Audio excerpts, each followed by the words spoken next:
The ancient hymn from a ninth century manuscript whispers a truth that feels written for us today. When this old world drew on toward night, you came, not as a king in splendor, but as the child of Mary. When darkness and struggle press in, this song reminds us hardship never gets the final word. God is not distant from our pain. In Bethlehem, God moved into the neighborhood as one of us, stepping straight into the mess so nothing would ever be the same.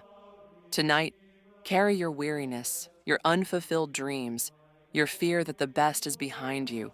That longing is the heartbeat of Advent. Step outside. Look up.